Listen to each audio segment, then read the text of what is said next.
नमस्कार मंडळी, तू रे माझा मितवा या मालिकेच्या पुढच्या भागामध्ये आज आपण पाहणार आहोत की ईश्वरी अर्णव एका हॉटेलमध्ये आलेले असतात.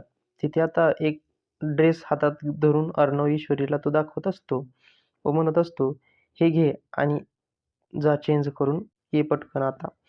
आता ईश्वरीला अजून त्या ड्रेसकडं आता दुसरीकडे रमाकांत गळ्यातली गोल्डन चेन काढून ती हॉटेल मालकाला देत असतो आणि "ही चेन तुम्हाला राहू द्या आणि ह्याच्या मोबदल्यात मला रूम द्या." आता हॉटेल मालक चेन तर घेतो आणि मग चावी रमाकांतला देऊन त्याला रूम लोकेशन सांगतो. आता रमाकांत लंगडत तिथून निघून जातो. वर जाताना तो दारातून बाहेर डोकावून तर पाहतोच. त्याला पाहून वल्हरी आणि उदयकांत त्यांच्या मागे जायला पळत सुटतात. आता रमाकांत फास्ट स्पीडने रूममध्ये जातो. मागून उदयकांत जिना चढून वर जायला निघतो. तिकडे रूममध्ये ईश्वरी अर्णवने दिलेले कपडे घालून बाहेर येते.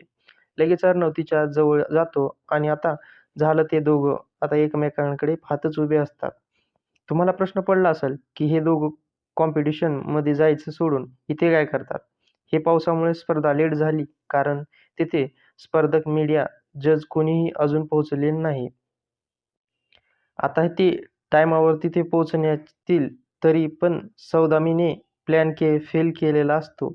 रमाकांत एका हॉटेलच्या बाहेर अर्णवची गाडी पाहिली म्हणून तो त्याच हॉटेलमध्ये घुसणार आणि वल्हरी रस्त्यातच उभी होती आणि तिथे ती रमाकांतनं पाहिलेलं होतं.